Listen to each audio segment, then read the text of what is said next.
สบายดีก่อนนอนเนาะพี่น้องเนาะมื้อนี้ก็สิได้นอนไวเดี๋ยวนี้ก็12:30แล้วนี่12:30ฉันยังได้นอนฉันยังแล้วเวียกไว้แล้วมื้อนี้อ่าก็หลายคนก็คอมเมนต์มาเนาะอวยพรเด้อฉันยังก็ต้องขอบใจหลายๆหลายคนก็โอ้ยอยากมาเด้อแต่ว่าอยู่ไกลหลายคนอยากมาเฮ็ดเวียกค่ะเพิ่นอยากมาเฮ็ดเวียกนำก็สามารถมาได้เด้พี่น้องเพราะช่วงนี้เป็นช่วงกำลังฝึกอยู่เพิ่นกำลังสอนกำลังฝึกอยู่เพิ่นกำลังต้องการคนอยู่อีก เพราะมันมีหลายพ่อครัวพ่อครัวนี่ก็อยากได้ผู้ซอยพ่อครัวนี่ก็อยากได้ผู้ซอยจังซี่หั้นนะถ้าไปก็อยู่คนนำเดียวซันแยงหั่นแหละเนาะต่างแต่อยู่นำพ่อคนนี่กับพ่อคนนี่เป็นผู้จ้างอยู่นำซันแยงกับซันแยงเป็นผู้จ้างหยังประมาณนี้หั่นนะซันแยงก็สิจ้างคือกันแต่ว่ายังอีกประมาณ2-3อาทิตย์ล่ะซันแยงถึงจะเริ่มเอาเข้ามาเพราะว่าช่วงนี้มันก็เริ่มเต็มเครื่องซันแยงก็แบบบ่ได้แบบบิซีหลายอีหยังซันแยงก็เลยยังเฮ็ดได้อยู่เนาะเล็กๆน้อยๆนี่ก็ คนของเขาก็มาซอยซะแยงแน่แต่ละมือเขาเห็นซะแยงเฮ็ดผู้เดียวก็เขาเจ้าก็ให้มาซอยซะแยงหลังจากเขาแล้วเวียกแล้วเขามาซอยซะแยงมันเป็นอันนั้นน่ะพี่น้องเนาะก็บ่มีอะไรหลายเนาะมื้อนี้ก็คือแบบว่ามีเรื่องราวให้ฟังหั่นแหละเรื่องราวให้ฟังคือว่า2-3มื้อก่อนหั่นเนาะซะแยงออกจากห้าน 1:00 นกลางคืนพี่น้อง1:00 นกลางคืนก็เขาก็นอนหมดหั่นแหละแถวนั้นน่ะบ่มีคนจักคนดอกมิดซิมริมอยู่แสดงย่างออกมาซอกรถบัดนี้น่ะเนาะมาสุดบอกนี่ก็บ่เห็นมาสุดบอกนี่ก็บ่เห็นมันเป็นทางสี่แยกนี่บ่ทันสัญญาณเป็นทางสี่แยกเนาะสี่ปลายสต็อปเลยไปหมดสุดซอยทางนี้ก็บ่เห็นสุดซอยทางนี้ก็บ่เห็นสี่แล้วก็กลับคืนมาหันๆจักสิเฮ็ดแนวเด้อแล้วโทรหาจูเฮ็ดเวียกนำเดียวหั่นแหละว่าเพราะว่าเขาย้ายรถเถิดสัญญางเนาะเขาย้ายรถเถิดสัญญางล่ะมันเข้ามาคลีนทางหั่นนะคันอยู่คือยกแล่นน่ะค่ะว่าเขามาคลีนทางมาเก็บขี้เหงื่ออีหยังน่ะเขาจะบ่เหิดจอดนี่เขาจะไปยกขี้เหงื่อยากน่ะเนาะเขาต้องเหินย้ายมาพากนี่ค่ะวันพระพุธวันพฤหัสพากนี่เด้อวันศุกร์พากนี่เด้อจังซี้นะต้องเลยย้ายสัญญางบัดคามือแล้วผู้อื่นไปย้ายเหอะย้ายแล้วมันบ่มีบ่อนจอดเขาแล้วไปย้ายไกลโพดแล้วสัญญางบ่ฮู้เนาะ เราล้อศอกอยู่1 โมงละ1 โมงปลายแล้วศอกอยู่ก็เกือบ30 นาทีละก็บ่เห็นละอยู่เปะห่านซันแยงนั่นน่ะแล้วมีอีตาหนึงละมาเนาะอีตาคนแม็กหนึงละมาคือจะเป็นเลิกเวียกเลิกงานมาหั่นแหละแล้วมาจอดรถลงเทียมเขาเฮือนซันแยงละย่างเขาไปหาเลาเนาะก็อยู่ทางหลังห้านหั่นแหละสิหาหลังเฮือนหลังทางหลังซันแยงเลาะอยู่จังได๋ซันแยงละถามว่าโอ้ข่อยไปเว้ากับเราหั่นน่ะย่างไปหาเราน่ะอัน ข่อยน่ะบ่เห็นรถข่อยเดี๋ยวนี้ข่อยซอกรถข่อยบ่เห็นแล้วล่ะรถเจ้ามันรถสีหยังข่อยรถสีขาวแต่ว่าข่อยบ่เห็นข่อยย่างมาเมิดแล้วข่อยหาเจ้าย่างเป็นหมู่ข่อยได้บ่ข่อยขี้ย้านยกแล่นเนาะแล้วว่าบ่ได้ย้านหยังเด้อแถวนี้มันคนดีเมิดแถวนี้ก็แม่น Family แล้วหมดเฮือนนั่น4หลัง5หลังนั่นก็แม่นคนดีบ่มีคนโลเลแล้วว่าสิเนาะ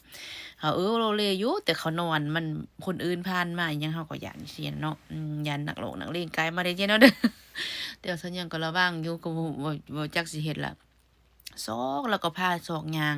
6 บล็อก7 บล็อกไปมาก็บ่เห็นสุดท้ายแล้วล่ะว่าเอออันขึ้นไปก่อนไปขึ้นกับเมื่อก่อนมาเอารถเราหั่นไปเลาะศอกว่าสิเนาะเอารถมาเลาะศอกบล็อกนี่ไปสุดเหยียดไปผ่าน2 บล็อก3 บล็อกก็เห็นซันยังคิดนึกเจอว่าโอ้คนรักแล้วว่าสิเนาะคนรักแล้วบ่สินะ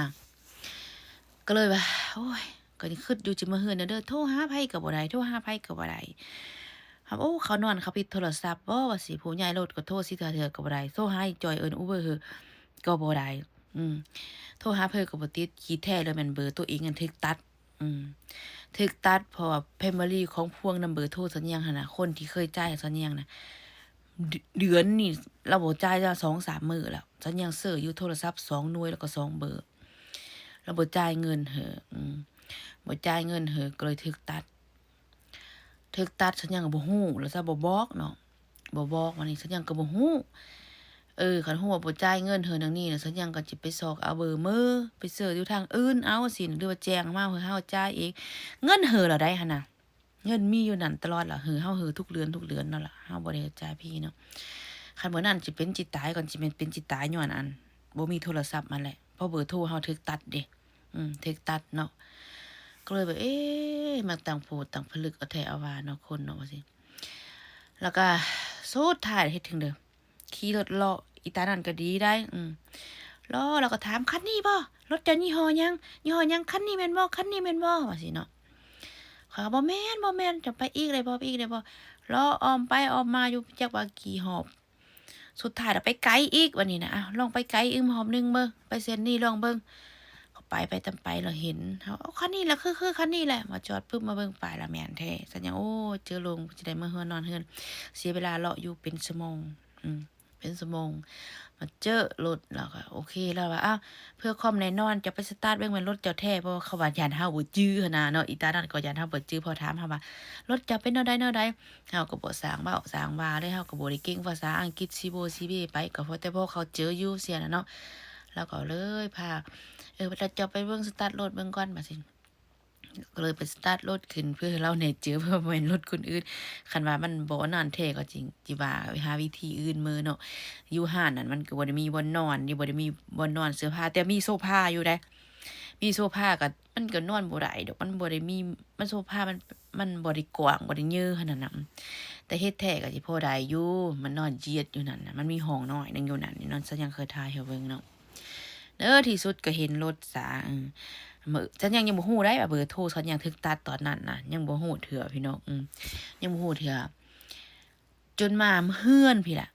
เพราะฉันยังงงๆอยู่ว่าฉันยังบ่ได้โพสต์ Facebook ย้อนอิหยังย้อนมันปิ้นอยู่ท้ายเลยก็บ่ได้ถ่าย TikTok ก็บ่ได้แม้มื้อนั้นนี่ก็เลยบ่ได้เล่นบ่ได้เฮ็ดอะเลยเนาะก็ย้อนว่ามันถ่ายบ่ได้อันมาเฮือนแล้วจากมันจังมี Wi-Fi นี่มี Wi-Fi จังเสิร์ชได้เนาะลังก็ยังบ่ฮู้มื้อถึกตัดน่ะ มือต่อมาผัดไปห้านมานี่เนาะไปห้านมันละมาห้าเหือนผมคนส่วนหันว่าเป็นยังพวกเจ้าขอโทรหาเจ้าบ่ได้ว่าซั่นนี่จะเป็นยังเจ้านอนจะปิดโทรศัพท์เวลาข่อยมีต้องการนั่นนี่มีมีหยังฉุกเฉินมาข่อยอยากโทรหาเจ้ามันก็บ่ได้มันก็ยากสินะแล้วว่าเราบ่เคยปิดโทรศัพท์จักเทื่อนะเป็นยังจะบ่โทรโทรมาแล้วก็เขาก็บอกมาเลยว่าของเฮานี่มันตัดอันนั้นนี่เนาะแต่เฮากำลังกระวนกระวายเจออยู่เฮาก็เลยบ่ได้เสิร์ชเจอเขาปากมาหลายๆเนาะก็เลยเราก็ว่าเขาก็มาถามอีกผู้หนึงอีกว่าเป็นหยังเจ้าบ่ล็อกข่อยโทรหาเจ้าบ่ได้ไผก็ว่าบ่ได้ล็อกบ่ล็อกนะว่าสิมาแปลงให้ข่อยได้แม่ซั่นน่ะโทรแนวใดก็บ่ได้โทรไผบ่ได้ถ้ามาคิดเนื้อจือป้าบ่แม่นเขาตัดข่อยบ่นี่แล้วมาพังข้อความคืนเขาเว้านี่ฉันยังก็พังมา2หอบโอ้แม่นแล้วบ่จ่ายเงินบ่จ่ายเงินฉันยังก็แซดไปเหอะว่าเป็นหยังบ่จ่ายเงินโพนข่อยบ่แม่นว่าข่อยให้ใช้ล่าใช้ฟรีข่อยก็จ่ายเหอะอยู่ทุกเดือนอยู่ว่าแต่นี้เนาะเพิ่นว่าเพิ่นลืมเพิ่นลืมบ่เคยลืมจักเทื่อแต่ซื้อมาว่าสิมาลืมตอนมันอันตรายหั่นแหละช่วงนั้นแล้วก็2มื้อล่ะเพิ่นลืมหั้นน่ะเฮาเลยบ่ได้เสิร์ชจื้อเนาะก็เลยโอ้บ่ได้แนวนี้นะฉันยังก็รอดตายมาฉันคันซั่วมีอะไรแนวบ่ดีแนวร้ายเลยนะแต่ว่ามันก็คือว่าหั่นแหละเนาะก็คนก็สิว่าเฮ็ดเวียกหลายปานนั้นไปตายนำก็เอาไปนำบ่ได้มันบ่แม่นพี่น้องคนเฮาเฮ็ดเลยก็ต้องเฮ็ดให้มันแบบให้มันสุดเฮ็ดให้มันเม็ดให้มันแล้วมือมันบ่แล้วมือนี่มันก็ต้องเฮ็ดให้แล้วมือฮอด3:00 4:00 เช้าฉันยังก็เฮ็ดให้มันแล้วมือคันว่าคันสิว่าเขาก็เป็นห่วงขนาดเนาะว่าตายไปก็เอาไปนำบ่ได้จักเฮ็ดให้เลยจ้าเฮ็ดนี่เลยกะละกะแล่นนะพี่น้องเฮ็ดส่ำนี้ก็ยังพอแต่อยู่ได้คันว่าเฮ็ดส่ำคนอื่นน่ะแต่8ชั่วโมงแล้วก็ผายมาเฮือน8ชั่วโมงแล้วก็ผายไปอินกินเหล้ากินเบียร์น่ะอยู่บ่รอดฉันยังอยู่บ่ได้อเมริกานี่อยู่บ่ได้เฮ็ดท่าเฮ็ดว่าหยังส่ำนี้ทัดพอได้นอนสบายพอได้อยู่ห่มอยู่เย็นหน่อยนึงจังซั่นนี่ทัดบ่ได้มีเงินเลื่อนเป็นเงินตึบเงินหมื่นนำคือเขาอันนั้นอะไรสู้เฮ็ดหนักหน่อยนึงวันนี้เล็กน้อยเขาเยอะขึ้นหน่อยนึงแล้วก็จะเบิ่งก็สิยังคายหน่อยนึงหั่นแหละที่ผ่านมาก็คือเป็นเท่านั้นคันบ่เฮ็ดก็บ่รอดอันนี้เฮาก็ต้องเลยตั้งอกตั้งใจหน่อยนึงเพราะว่าหารมื้อเลยเฮ็ดอันเลยก็ต้องเลยคือมันนั่นสำเร็จให้มันแล้วเนาะสิปะก็ค่าคะนึงคะเนื้อก็บ่ได้มีอันแค่คนว่าซั่นซะ